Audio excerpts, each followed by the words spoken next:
मायावती का भाई भतीजावाद, सियासी जंग में बीएसपी का नया दांव। 2024 चुनाव के लिए मायावती ने अपने परिवार में ही दी बड़ी जिम्मेदारी। मुश्किल में सपा बीजेपी, क्या उत्तराधिकारी की तरफ बढ़ रही है मायावती? कभी अकेले दम पर यूपी में सत्ता हासिल करने वाली बहुजन समाज पार्टी वर्तमान समय में अपने सबसे बुरे दौर से गुजर रही है। इस बुरे दौर में कई दिग्गज नेताओं ने भी साथ छोड़ा, वोट प्रतिशत भी घटता रहा और हमेशा साथ देने वाले कोर वोटर्स ने भी दूसरी पार्टियों पर भरोसा करना शुरू कर दिया। ऐसे में पार्टी को नई ताकत देने के लिए बसपा प्रमुख मायावती ने बड़ा प्लान बनाया है। यही नहीं, कई बड़े रणनीतिक बदलाव की तरफ भी कदम बढ़ा दिए हैं। ये प्लानिंग बड़े रणनीतिक बदलाव की ओर इशारा कर रहे हैं। चुनाव हारने के बाद मायावती ने सबसे पहले मुसलमानों का ही जिक्र किया था।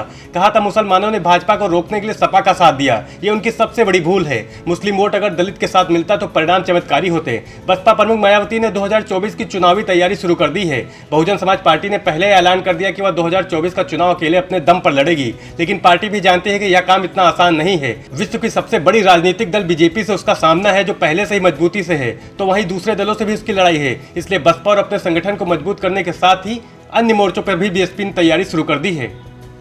पार्टी यह भी जानती है कि अगर युवाओं को साथ जोड़ने के साथ ही सोशल मीडिया और इंफॉर्मेशन टेक्नोलॉजी का इस्तेमाल किया जाए तो इस सियासी जंग में बड़ी राहत मिल सकती है। इसलिए पार्टी अब डिजिटल क्रांति के इस युग में खुद को डिजिटली मजबूत करने की रणनीति बना रही है।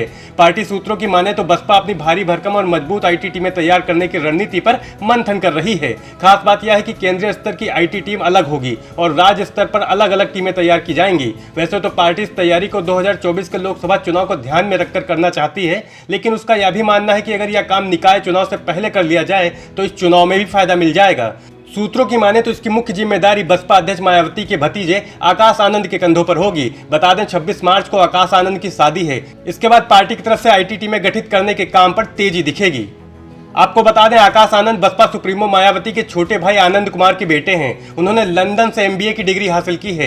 एजुकेटेड और युवा आकाश को मायावती ने पार्टी से छिट के युवा वोटरों को जोड़ने के लिए आगे किया है। मायावती ने वर्ष 2017 का विधानसभा चुनाव हारने के बाद आकाश आनंद को सामने लाई थी। उससे पहले वे पर्दे के पीछे से काम करते देखे गए थे। आकाश को मायावती ने सहारनपुर की रैली में जनता के सामने लाया था। उसी समय तय हो गया था कि आने वाले समय में आकाश को बड़ी जिम्मेदारी मिल सकती है। मायावती को एक समय में परिवारवाद का घोर विरोधी माना जाता था। आनंद कुमार को एक समय बसपा का उपाध्यक्ष बना दिया गया था। जैसे ही इस पर सवाल उठा, मायावती ने उनसे यह पद छीन लिया। ऐसा करके मायावती ने संदेश दिया था कि उनकी विरासत परिवार के लोग नहीं संभालेंगे। उसी मायावती ने आकाश आनंद को बड़ी जिम्मेदारी देकर एक तरह से पार्टी में नए युग की शुरुआत कर दी है। अब देखना यह दिलचस्प होगा कि 2024 आगामी लोकसभा चुनाव में उसका प्रदर्शन कैसा रहता है और वह अपनी रणनीति में कितना सफल होती है। नेशनल न्यूज नाउ के लिए सूरज वर्मा की रिपोर्ट।